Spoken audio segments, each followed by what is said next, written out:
launch of the Waters of Healing. I have my co-host, Apostle Ray Wilkerson, be on momentarily. But welcome to this. This is something that Ray and I are really there it is. What's up, cuz? What's going on, cuz? This is what's up, cuz? Can you hear me? Well, it seems like we have some hearing issues over there. But this has been something that has been a labor of love for me in particular. And all right, so we got, hey guys, what's going on? Can you hear me now? I can hear you. Okay, how you doing? I'm doing fine. I'm glad this is the launch of the Waters of Healing, and this was something that you and I have been wanting to do for a long time. Hello? Yes, sir. Yeah, I can hear you. Go ahead. Keep Okay. talking. I'm with you. No, I'm just saying this is something that you and I have been wanting to do for a long time. And so we finally did it. And, so look, we don't really have anything as far, well, let's start from the beginning. Like everything else, oh,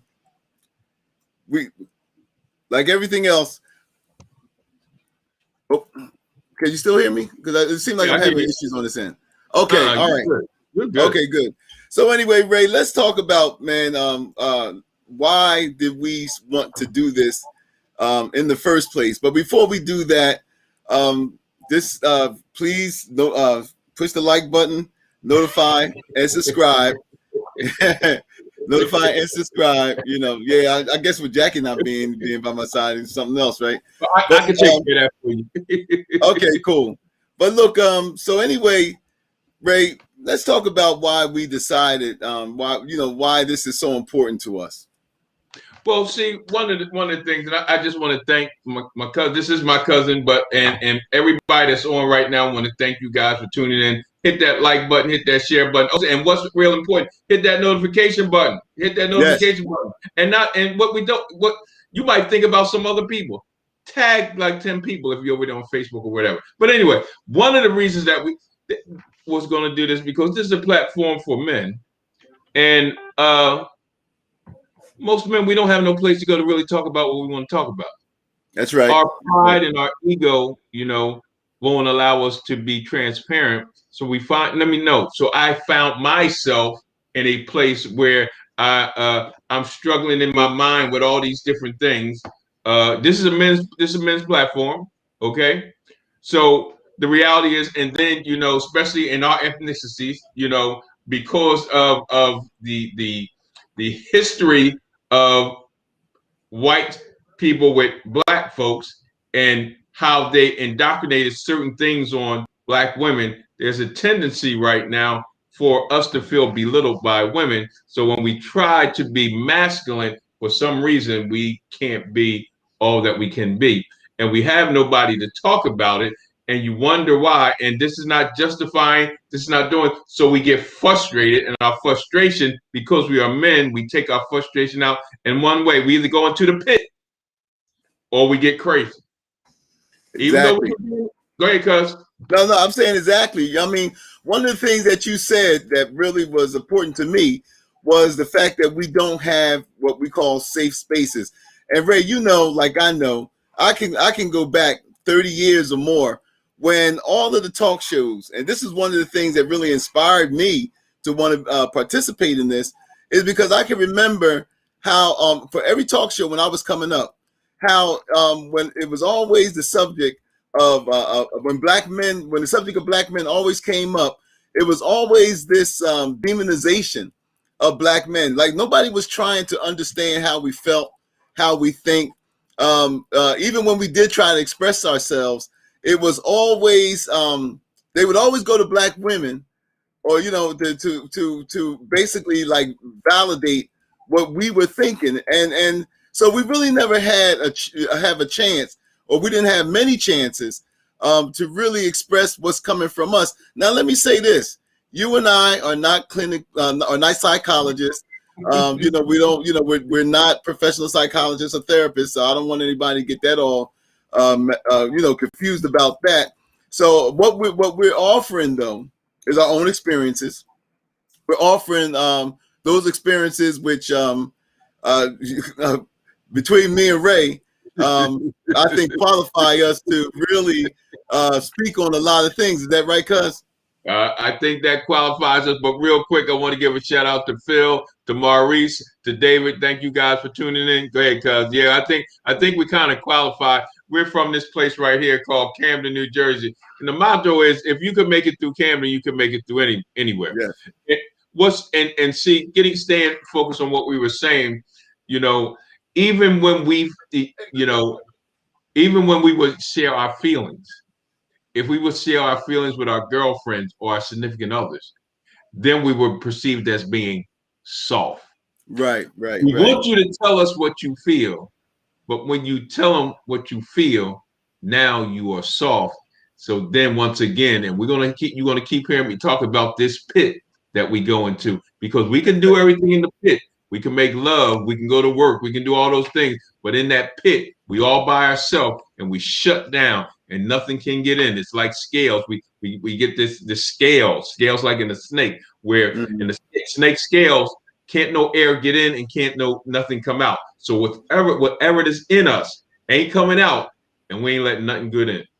And Ray, I can't help but think about all the ways that we as Black men are basically blocked off from truly expressing ourselves.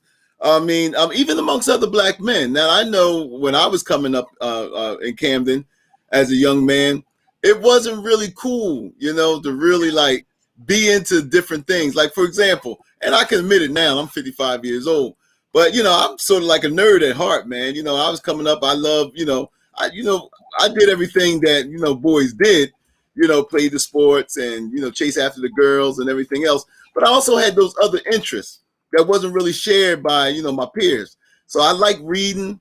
I used to like to read, man. One of my favorite pastimes was just reading through the encyclopedia. My mother, may she rest in peace, she bought me my first set of Encyclopedia Britannica, and I know you remember them. And and I remember just like just picking out, just reading from A and all the A's and all the B's, sort of like what you would have seen in Malcolm X movie.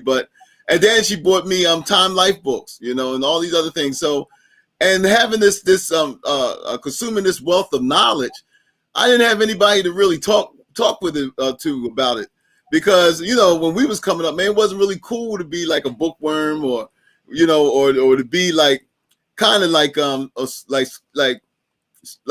into school and and be about those things, man. It was like we were sort of confined. At least that's how my experiences were, is that you were sort of confined to that. If you didn't act a certain way, then somehow you would question, your masculinity was questioned.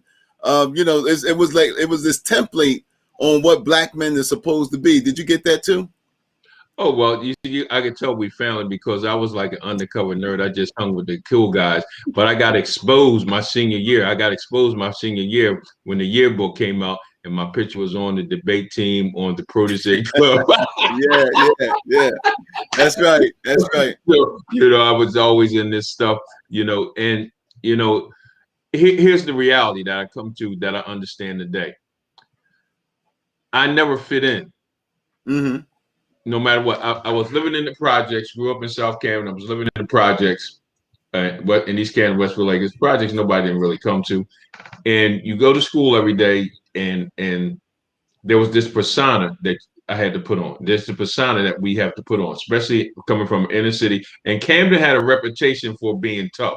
Camden had a reputation for people for being guys to be able to use their hands. Right. That's right. So at some time you was going to get challenged. Now, here's the reality. I didn't like fighting because I didn't like to get hit.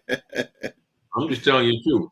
Right. It took me almost to my sophomore year, because when I was little, man, growing up in South Camden, I used to run. My cousin Patches used to have to take up for me. I used to run. Oh, man, I was scared. I would run. Let me tell you, watch this. not only was when we would go to parties in high school and stuff like that all over the place, Right. I wasn't afraid, but I used to be scared because of what I know could happen. Mm. But no one could never know it. You see? Right. Right. And so I had this persona, like like I was this guy, this cool guy. I was good looking, well dressed, all that good stuff. But the reality, watch this. The reality, 90% of the time, I was walking around in fear and scared Mm. Mm-hmm. growing up where we grew up at. Believe it or Right. not, you know what I'm saying. So, but I couldn't tell nobody. I couldn't wait to get out of Camden, not Camden, get out of high school. Right. But here's the thing: we would go to these parties over Philly. There was Mm-hmm. gang war in Philly. I can remember uh, in high school going because you went to J. Lewis on Market Street to get your pants Okay. and stuff. I can remember going over Philly to get our clothes and stuff, knowing it was gangs and everything. And the only reason why I went is because I didn't want people to think I was a punk. But the whole time I was over there, I was scared. Right. Right. Right. Right. Right. I couldn't It's wait to funny. get back on the bus. Right. I mean, and I think Ray, we shared that you grew up in South Camden. I grew up in North Camden, North Cackalack. I mean, one of the roughest neighborhoods, man, in Camden. And not only that, and I think you and I have similar experiences. Like I didn't have any brothers, so it's me and two sisters. And here it is, man. That and like you said, when we grew up during that era, you had to use your hands. You had to learn how to fight. You was going to get challenged. You was going to get tested. Now, I had a dilemma which we both shared. One of the things, I was growing up in a household with a bunch of women. That's number one. Never really had that real male mentorship that is so important, especially during the development years. My grandfather, God rest his soul, I mean, he did what he could, but basically for me, it was basically trial and error, so I do recall really feeling like lost because I'm in this all female environment. Of course, the women and my sisters in my family, the women in my family, I mean, they can understand each other, but then no one, who could understand what I'm going through as a male child. And so when growing up in North Camden and being the way that I am, you said something about not fitting in. And I can tell you, Ray, the earliest, and this is something that we encourage on the Waters of Healing, man. We're not fronting. We're going to get real deep. We're going to expose our feelings, man. And, we're going to really try to take away these images, man, these false images that society had put on us, that these false images, man, that's been put upon us, man, by the dysfunction, man, of dysfunctional history that we have in this country. And the misinformation, you said a lot about that too, Ray, about misinformation. I can't tell you how much misinformation I have. But can you imagine growing up in Camden, not having no brothers, not being able to run to nobody to take up for you? You at least had patches. I didn't have anything. Right? I didn't have nobody. I had to stand up for myself, and and then it seemed like during that time in Camden, man, it was a few families in Camden that was big families, man. I mean, you talking about the Brittenhams, you talking about the Winds, you talking about look, them. I mean the Costarfins. I mean just and I always seem to, huh? No, I'm saying I always seem to always get into some beef with somebody that got like 11 brothers and sisters.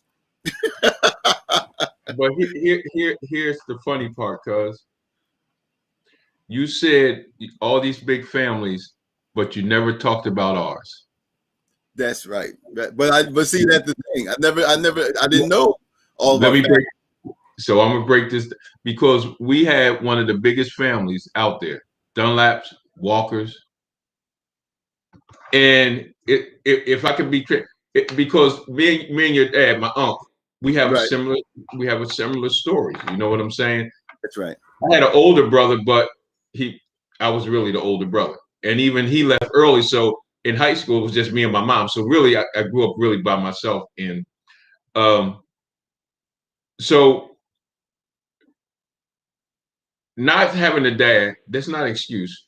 But the reality is, after some years, when I found out who our family was, I knew a couple of them, how big they were. When I found out who my dad was, only seeing him twice, I look back on that thing, and even though I'm happy where I'm at, but the reality was I probably would have been a whole lot different because they told me my dad was the police, and I finally met my brothers and sisters like maybe 6 years ago, and they said he was tough, he was hard, and they were complaining, and you know what I said?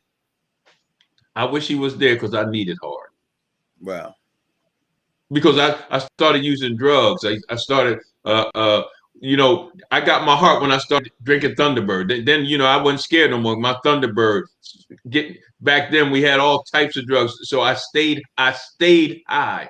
I stayed high, right? That was the only way I could do some of the things I did. And listening to my brothers and sisters, and I'm saying, well, man, if he was there for me, I needed somebody tough. I said, and then, I went through this phase where I'm saying, I was a good athlete. I played sports. I was good mannered. I was all this stuff. I said, I was the ideal son that a man would want. Ideal. I definitely relate to that. This dude. Listen, my wife now, we went to prom together. He was supposed to get me a Lincoln. I'm still waiting for that Lincoln.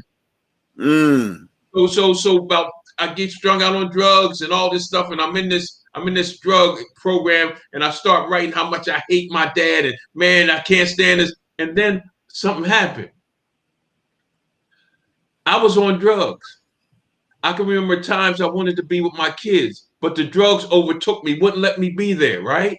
Right. And then I got a revelation from God. My dad was an alcoholic. So if I, in my loneliness, in my bleakest hours, felt all the guilt of not being with my kids. Now, I was the only son that I was oldest. I was the only one that he didn't deal with. So I had to believe he had to be feeling the same way I felt because of the chemical imbalance that he had with his alcohol that wouldn't allow him to do the things with me that I needed him to do. Because I was doing the same thing with my kids because I was getting high and I couldn't do the things with them because of this chemical imbalance, not making an excuse, but I had to forgive him. That's right. Because I was acting just like him. That's right. Wow. I mean, this the same way with me, Ray, is that, of course, I have the same background and coming up, man, we talk about, you hear something like generational curses, which I really don't really buy into too much because like you said, there's really no excuse. But one of the things that I like that you touched on, because it was the same way in my family. When, I thought my father, man, hated me. I did. I just was like, I just thought, man, that I was a disappointment to him. My dad was, in the military, slender guy, athletic, good looking guy. I'm heavy set kid.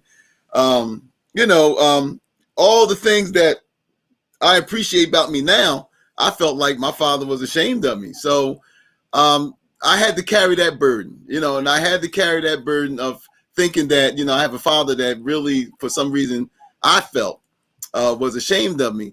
And when, when I got older and I started to look at how my father was raised, because I met your dad, my grandfather, and I met him once. And then I started to see, what happened with my father. And so we talk about these things where trauma, where we transfer trauma to the next generation. My father grew up without his father. He grew up in not the ideal situation, and he had when I was born, he was only 19 years old. Just like when my son was born, I was only 19. And didn't know what the hell to do with a child. Didn't know what the hell. My dad got married to my mother at 19. I got married to my children's mother at 19. So, you just see these repeat patterns that are going on. Nobody mentioned my dad. Nobody was there to show him, to keep him on the right track. Like nobody was really there for me when I made mistakes. or was getting ready to make mistakes, there was no one there to say, no, don't do that, don't do this, or don't do that. But you said about the forgiveness piece, and you're right. I mean, my father and I went through years without talking, man, and we bumped heads and stuff a lot of times. But when I start to realize that, man, he suffered too. He suffered too. He was trying to do the best he could too. And I've done the same thing to my kids, disappoint them when they were coming up, and things that I regret now, not being there for them. I got a son, my only son, who I swore that I would never leave him out there like I was left out there. But then I got on drugs, went to jail, went to prison, and and my life took a radical turn. And before I knew it, man, my son was left out there in the world by himself, just like I was left out there in the world by myself. So, so this is one of the reasons why, man, that we really have to really get down to really dealing with our issues, man, and not allowing another generation to suffer, if you know what I mean, cuz. It's amazing because, in North Carolina, I would go around and speak in prisons all over the place. And I know, and I can say this from experience. I said I would go in there and I would speak and I would look and I would ask how many guys had children, how many guys had boys, and they would raise their hands, right? And I said, I'm talking to you now, but am I going to come back and talk to your son later? That's right. And the reason I say that, because like you went to prison, and I know my sons wouldn't mind me saying this. So both my sons, caught bodies. Mm-hmm. See, I know how this thing go.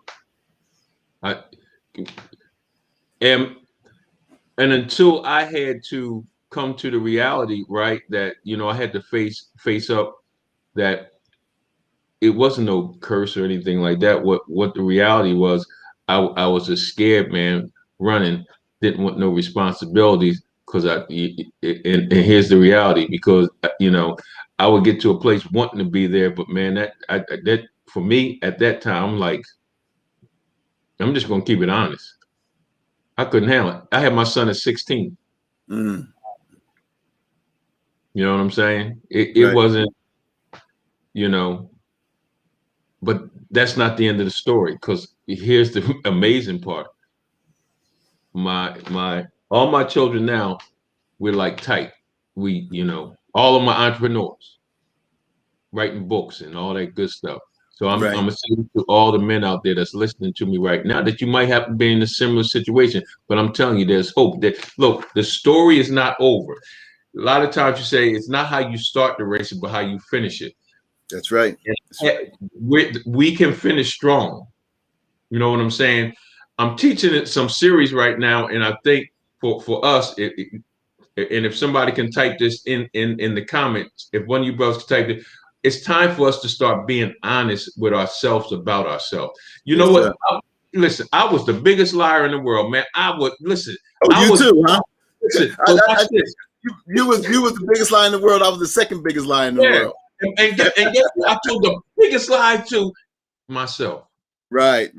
I lied to myself so much I started believing I wasn't worth a dime. Mm. I lied to myself so much I didn't think I would never get off of drugs.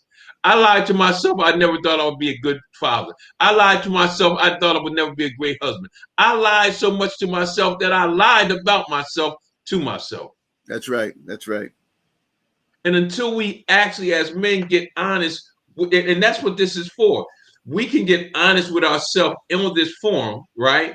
Because it's it ain't going nowhere, whatever. But I know in order for me to change, I have to be honest and expose, right, who I am, because this enemy, these demons, these spirits that have been assigned to take me out, I take away the power when I let them know that it no longer bothers me, and people know who I am, who I truly am, and you can't listen, and you can't use what I did or what I'm doing against me, because everybody know anyway. That's right. It's exposing ourselves, man. And one thing that is so important is that we talk, you and I, Ray, we know we're into activism. We're into trying to push our people forward out of out of these the trappings of oppression, as we say, and we can't do this. We put a lot of pressure. We put a lot of burden on Black women, and not just us, but society puts a lot of burden on Black women, and we see the results of what have happened there with all the pressure and the trauma that they have. And so what I'm getting at is, if we are going to fight white supremacy, if we are going to clean up our neighborhoods, they say, well, man up. A lot of times it's like, okay, man up, but a lot of us don't know how to do that. So in order to really fight this enemy, man, I mean, we have to go through our own, not only physical boot camp, because every time someone talks about men, it's always in the physical, it's always, and that's important, but we rarely look at what's internal. And if we are going to really be the men that our women need us to be, our wives need us to be, our daughters need us to be, if we're going to be the type of men that the community can rely upon, then yeah, we have to be honest, and we have to really do that internal work. And it does mean that we have to shed a lot of this this BS that we accepted for ourselves, that we adopted for ourselves, and that we mistakenly think that that's being the Black man. And when I look at certain things, like when I was in high school or when I got older, everybody called me, the playboy. I used to mess with women. I mean, I had this reputation. And it's funny because I looked at my yearbook. Me and my wife was driving one day. We opened up my yearbook, and I looked at my picture. I had one of these big pictures in my yearbook, and I looked at the yearbook, and I looked at it and said, you know what, man? If I was a woman, I would have went with me too. Oh boy. Oh boy. But watch this. I realized, why I was like that? I had a play aunt that I used to go to her house. And that play aunt used to have me doing things orally to her. And I was 6, 7 years old. Yeah. And I thought that was common. Then I found myself doing that stuff at an early age because I saw nothing wrong with it. And I didn't realize, I mean, it might be about 7, 8, 9 years ago, I finally realized, man, I was molested. Oh, yeah. Oh, yeah. But watch this. But I never looked at it like that. Mm-hmm. It wasn't, you say, well, you should have told your mom. Tell my mom what? Because I didn't look at, because however that thing worked in my mind was that because of this lady, this was okay. This thing is common. So there's nothing to hide about. There's nothing to tell my mom about this, because she's not telling me not to tell my mom. I'm just, watch this. I'm just doing this thing. So moving forward, I thought that's what the purpose of women was for. And I never got emotionally attached, but the sexual side of it just made it so much easier for me to go from woman to woman to woman, not realizing their feelings, because I had no feelings, because I thought it was okay. Right. Well, there's a comment from Odysseus that says the sexual debut of Black boys. Well, the comment went, but it says the sexual debut of Black boys. If Jackie could put that back up again, because I thought that was real important. The sexual debut of Black boys is earlier than all other demographics. Right. Now, this is something, because as we progress with this podcast, we're going to get into, because you're right, Ray, there has not been enough attention paid to the molestation of Black boys. I believe Dr. Thomas Curry had really highlighted that subject a lot a few years ago. But I mean, my mother's best friend molested me. I mean, so there's these stories, man, and the way that the society, and that's another thing, the way that society looks at molestation when it involves boys, Black boys, as opposed to when it involves Black girls, which is still crappy. But I mean, in my experience, when it happened to me, it was like I thought like I was going through some rite of passage or something. But one of the things, yeah, but one of the things that it did do is it did, just like you said with your experience, it sexualized me early. You know, I don't even think I would have had a kid at 19 had I not have been exposed to sex by grown women. I mean, the woman that that I lost my virginity to, who wasn't my mother's friend, she was 20 years old. I was 14. And you know, and that just put me on this track of this hyper sexual behavior of the conquest and the conquering. And I mean, none of it's healthy though. I mean, it wasn't healthy for me because I couldn't even really have relationships with girls my own age because, you know, I was just too fast. I was too aggressive, you know, because I got these older women showing me things, telling me things, and like you, I'm keeping it from my mother. And you know, and looking at it like, hey man, you know, I'm a man now. You know, I got this 35-year-old woman, man, you know, she gave me some. Now watch this. Let's fast forward to today. Now here's the thing. We got a lot of our young black men are going over to the other side, you know, being gay and stuff like that. Now watch this. So here's the deal, and we got to really look at this. So you have a young boy growing up in with a single mother, right? He's hearing all day long, every day, I don't need no man. I could do this on my own. I don't need no man. I could do this on my own. She ain't got me talking about the dad, but he's hearing, I don't need a man. Okay, I'm a little boy. So my thought is this. If my mom don't need a man, then don't no woman gonna need me. So I gotta find some love somewhere. So it's drawing them into other men. Right. You know, it's you know, that I can only go off my experience, and I don't want to, you know, I don't want to say that I know. You know, I'm not going to say that I know what causes a person to be homosexual, which I believe, you know, I'm not qualified to speak on that subject. Yeah. But what I would say, and I know how it affected me when my father and my mother, because when my father wasn't in my life, I know it affected me to the point where it did turn me. Even though I never became, you know, never was homosexual, but it did turn me against black men.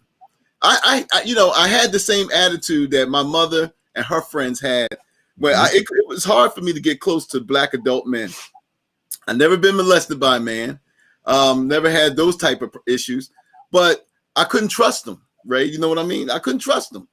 Like I can't get close. My mother would get boyfriends, and some of them would be cool guys, man, but I could never get close to them because I'm like, you know, why should I get close to you? You ain't gonna be here. You know, something's gonna happen. You're gonna split. Or I get the other thing where my mother get a boyfriend, and now I'm a threat, and he don't want me around. That happened a couple of times in my life, to the point where one of my mother's boyfriends told her that she needed to send me to go live with another relative because, you know, he can't, you know, two men in the house ain't gonna work, even though I was only like 15 years old, you know. But what do you do? Because I do think that you got a point about this negative reinforcement about black men, you know, this reinforcement about how bad black men and how it does affect black boys. And I really do believe that a lot of our young men today, with the attitude that they have towards black men, and I'm talking about the younger generation, the acting out. I believe that has a lot to do with what you just said. Now, let me make this disclaimer too. Once again, we got to make this right. That is only my opinion. That is not actually, you know, I'm not no clinical psychiatrist or anything. That is just a opinion or something that I can sense could be a cause of doing some things. Don't mean it's right. Don't mean it's wrong. It's just an opinion. So we're not, we don't, because I heard Mr. Phil say, he talks about, he heard that a lot. I don't need a man. I don't need a man. I don't need. Even though he loves the women, we love our people, but that's what we heard, and that psychological effect on us, you know, and it goes back once again. I was kind of fortunate. The only thing my mom ever said, I only saw my dad twice. The only thing she ever said to me was when I said he's going to get me this car for my prom. She said, just be careful. She said, just be careful. Never once in my whole lifetime did I ever hear her say, he ain't this or da da da da da da da da da. Never. So I look back. And I started blaming myself because I think you remember Uncle Thaddeus. He passed away, and he got me into sports. And I look back now. I started blaming myself because I said to myself, why did I just reach out to my uncle? Because everything that I had learned at a younger age, he was teaching me, because I used to live across the street from him in South Camden. And then it started saying, man, I wish I would have never left. Bye-bye. I wish I'd have stayed down there. So all these things start playing in my mind about, all of a sudden I start blaming myself for stuff that I had no control over. You know what I'm saying? So how many of us that's on the line, how many of us have really been looking at our past and feeling guilty about some things, about some decisions? And I come to the realization that a lot of decisions that I made was based on misinformation or no information. Exactly. Yeah. You know what I'm saying? Yeah. So what molded me? That might be something that we might want to talk about. What molded us in our early age, and where did we find a point to change, and how hard was it for us to change from what we had molded ourselves into? If that's making any sense. Yeah, it does make a lot of sense, Ray. Before we go on, I just want to let the audience know this is our first broadcast, and we do intend to cover a lot of subjects later on with relation to black men, and a lot of you women, if there's women out there who are watching us, you have black men that if you have black men in your circle. I would really suggest that you really turn them on to this podcast, because we're going to have people who can speak to a lot of these subjects that that affects us on a deep level. So share this video and subscribe, and really stick around, because we're really going to really dig deep. So yeah, Ray, but what you were saying is true. Let me ask you a question though. In your experiences that you went through, how did that affect you with your relationship with your sons? Well, actually, I was kind of blessed, because my sons' mothers never said a bad word about me. I hear that. My son, because I was real popular in Camden, my sons heard about their dad, but the only part they heard about was my street life. Right. They never heard about the college life. Now, stay with me, right? They never heard about they never heard about my college life. So my two sons followed in the pattern of my street life, because they didn't have a choice. People say, well, they always have choices. No, let me tell you why. I did not give them a choice. The only thing that they could see was their dad was on the streets, blah, blah. He was doing this, doing this. Now, my daughters, right? My two daughters, I got saved. I got born again. I changed my life. They heard about the old me, but they seen the new me. Right. So it gave them a choice of which me they wanted to follow. It's not making an excuse for my sons, because my sons, we tight. We tight. But the information that they got about me are the things that gravitated them to the streets to be like me. The information my daughters got about me, it allowed them to gravitate to the other side, because they only heard about the bad stuff, but they were seeing the good stuff. Right. You see what I'm saying? So with all my kids and guys, if anybody is in this position, right? This is what I gave all my kids. I gave them one time. all of them. Again, one time, I let them cuss me out, tell me, I let them drop all their feelings. I mean, they just to the point they were crying, and I just told them they got it all out, right? And now watch this. But I'm their dad, right? I let them. Right. I let them. I mean, they got it all. And I said, okay, that's your only time. Then I started being the dad. Mm. Mm.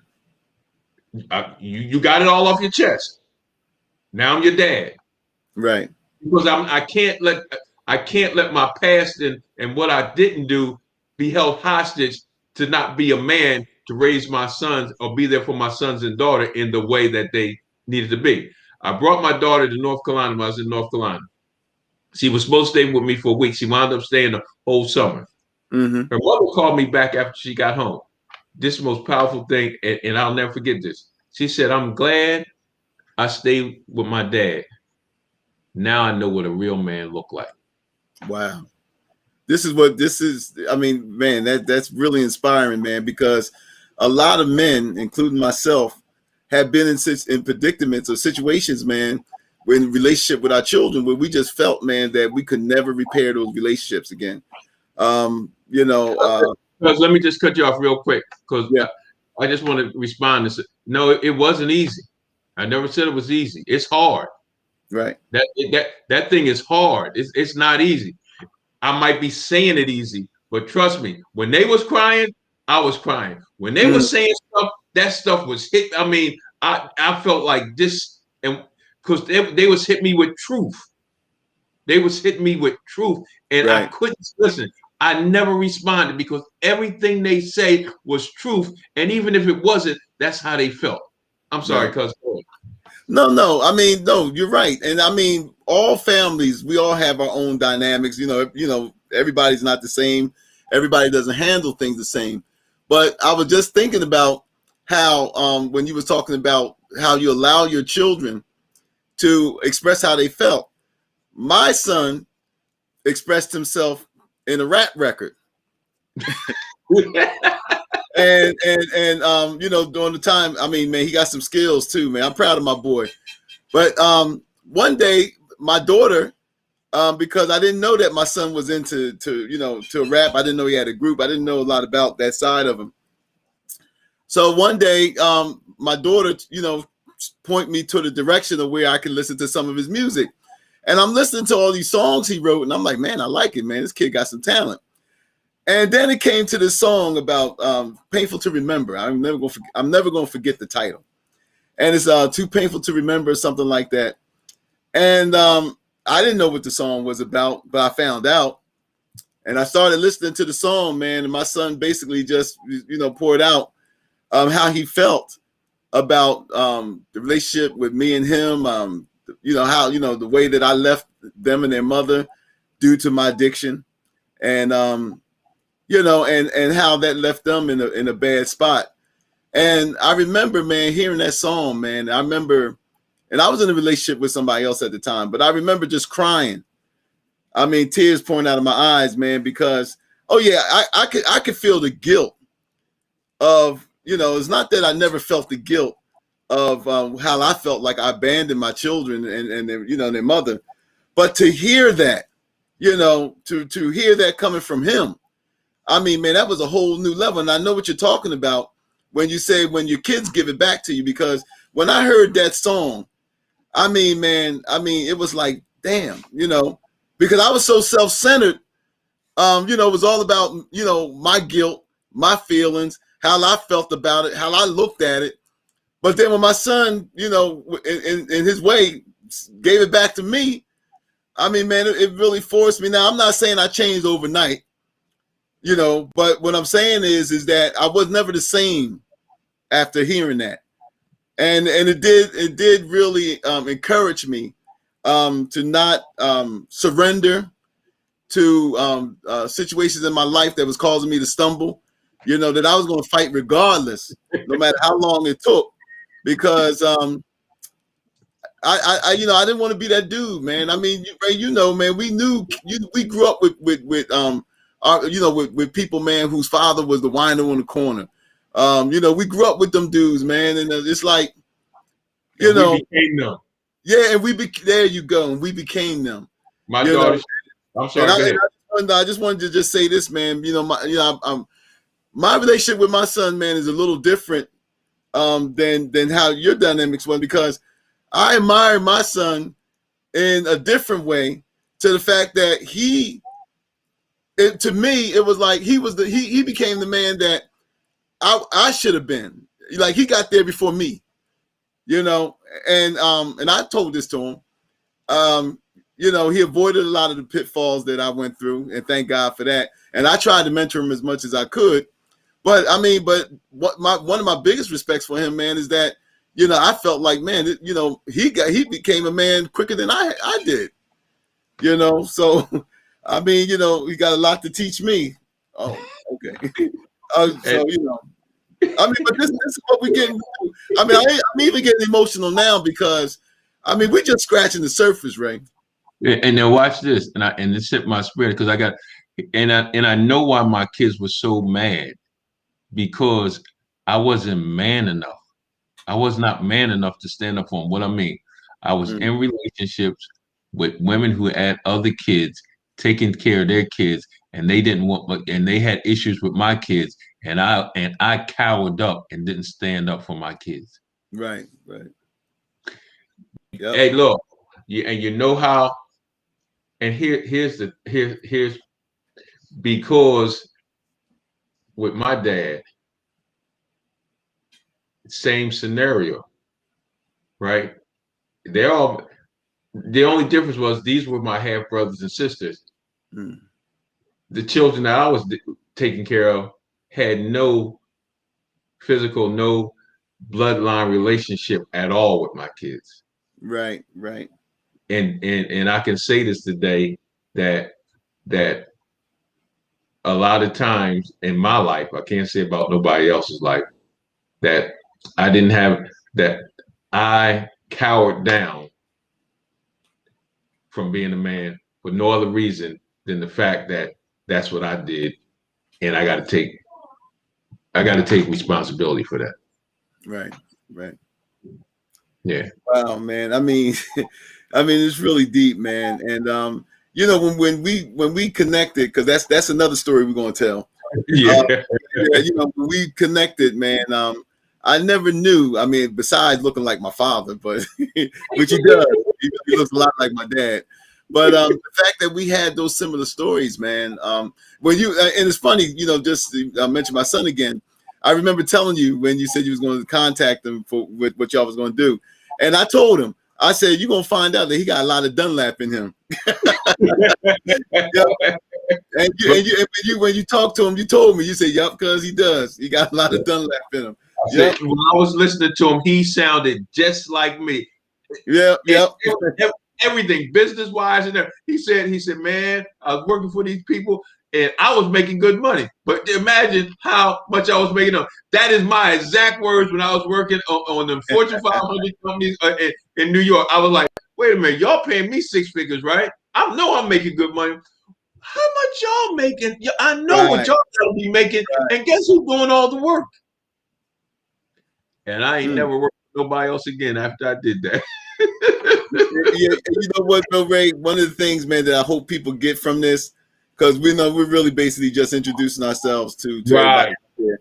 But one of the things I want people to get from this is that no matter where we start off, man, on this journey, man, we can change. Nobody's destined, and you said that earlier. Nobody's destined to stay being a bad father.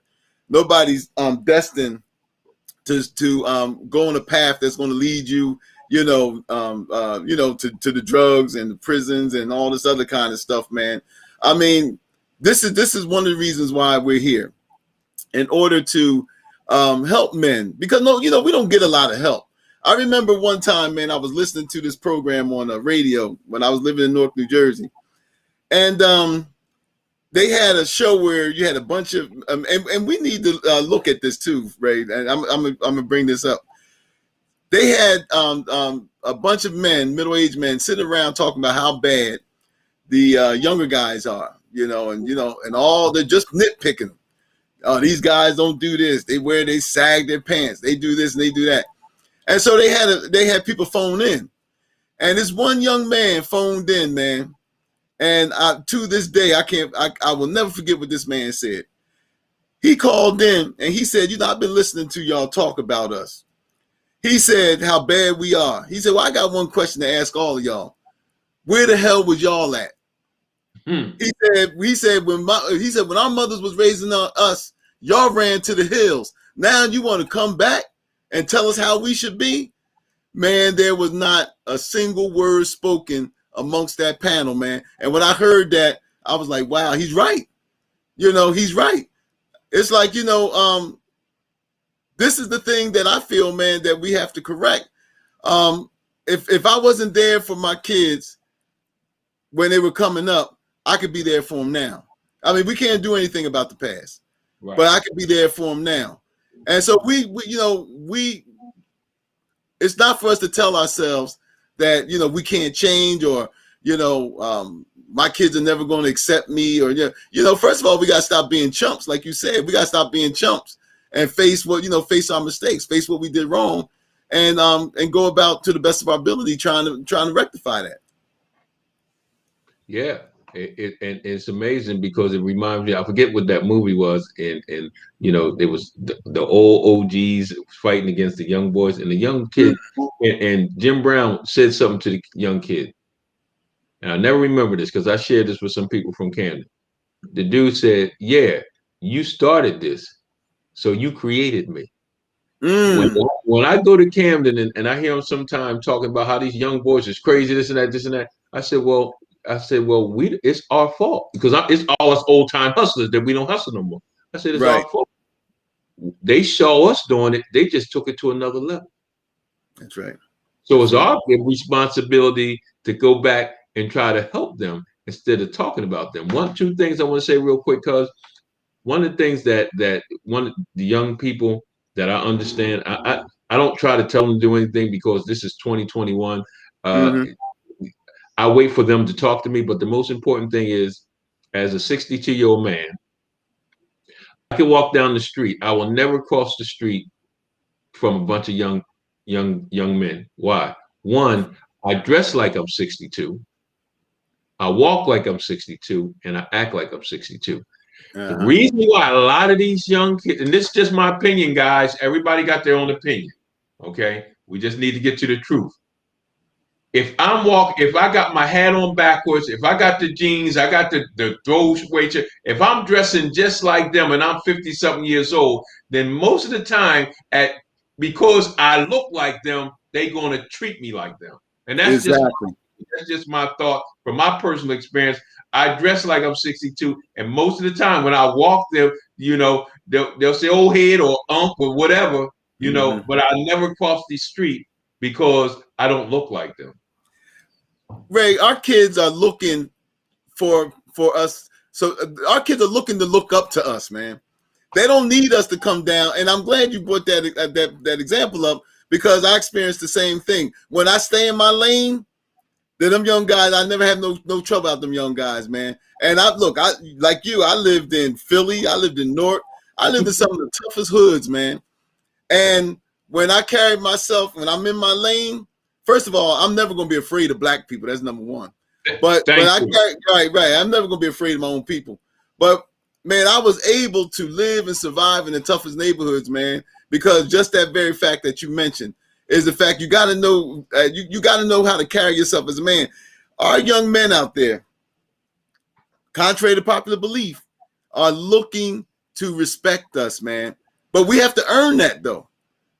We have to earn it. Well, we got 5 minutes, Ray. I'm gonna let you have the last word, man. Well, I just want to piggyback on what you're saying, because that's some powerful stuff. See, the reality with me personally, when I was out there slinging and stuff like that, I guarantee you about 75% of them young boys out there that slinging don't want to be out there. I did not want to be out there, but I needed to make some money.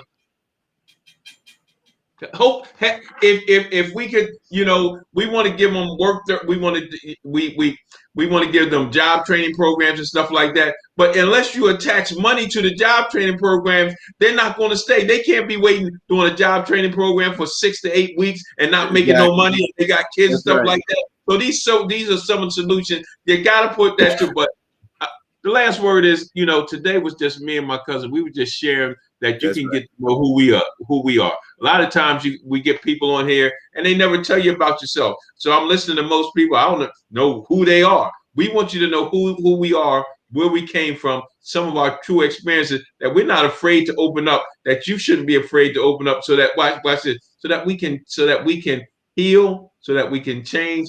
And guess what? To walk, and we always say kings, right? That's right. If we say we are a king, then we can be a king. We Exactly. just have to learn how to be a prince first before we become the king. That's right. That's right. Well, look, thank you, Ray, for closing that out for us. So this is our first launch and our introduction to you out there in Luqman Nation land. And I thank my cousin for collaborating on this with me and bringing his experiences and stuff. But we're going to turn this up. And, we're going to really, really dig into a lot of issues that we as black men and black boys face. Well, we'll be here every Saturday, 7:00. And we hope to see you then. So as my wife would say, who's my producer, our producer, as Fred Hampton say, peace if you're willing to fight for it. Peace out.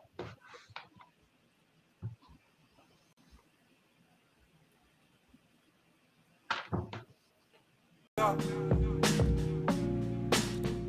they claiming they on top and I'm a mile up. I had them on long before I dial up. How they claiming they on top and I'm a mile up.